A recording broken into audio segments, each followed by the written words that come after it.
11ଟା 12ଟା ଏମିତି ଅଶ୍ଳୀଳ ଭାବରେ ମୋ ନମ୍ବରରେ ମେସେଜ କରୁଥିଲେ। ଆଉ ମାନେ ଆଇ ଲଭ୍ ୟୁ, ମୁଁ ମାନେ ତୁ ବାହା ହେଇଥିଲି ମୁଁ ବାହା ହେଇଥାନ୍ତି, ଏଇଭଳି ଭାବରେ ଅଶ୍ଳୀଳ ଭାବରେ ମେସେଜ କରୁଥିଲେ। ମୋର ବି ଭିଡ଼ିଓ କଲ୍ ବି ଏମିତି କରୁଥିଲେ। କହିଲେ ଯେ ନିରୋଳାରେ ଆସିଲେ କଥା ହେବା, ସ୍କୁଲ ଆସିଲେ ନିରୋଳାରେ କଥା ହେବା।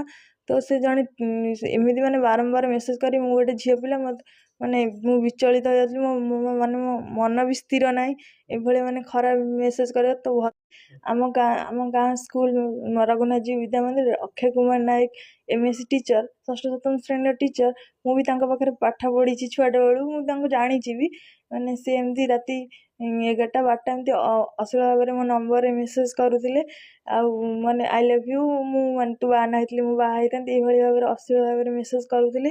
11ଟା 12ଟା ଏମିତି ଅଶ୍ଳୀଳ ଭାବରେ ମୋ ନମ୍ବରରେ ମେସେଜ କରୁଥିଲେ। ଆଉ ମାନେ ଆଇ ଲଭ୍ ୟୁ, ମୁଁ ମାନେ ତୁ ବାହା ହେଇଥିଲି ମୁଁ ବାହା ହେଇଥାନ୍ତି, ଏଇଭଳି ଭାବରେ ଅଶ୍ଳୀଳ ଭାବରେ ମେସେଜ କରୁଥିଲେ।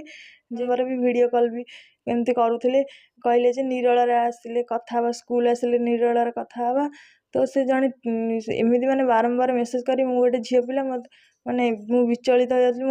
ମାନେ ମୋ ମନ ବି ସ୍ଥିର ନାହିଁ ଏଭଳି ମାନେ ଖରାପ ମେସେଜ କରିବା। ତ ଆମ ଗାଁ ସ୍କୁଲ ରଘୁନାଥଜୀଉ ବିଦ୍ୟା ମନ୍ଦିରରେ ଅକ୍ଷୟ କୁମାର ନାୟକ MSc ଟିଚର, ଷଷ୍ଠ ସପ୍ତମ ଶ୍ରେଣୀର ଟିଚର। ମୁଁ ବି ତାଙ୍କ ପାଖରେ ପାଠ ପଢ଼ିଛି ଛୁଆଟା ବେଳୁ, ମୁଁ ତାଙ୍କୁ ଜାଣିଛି ବି।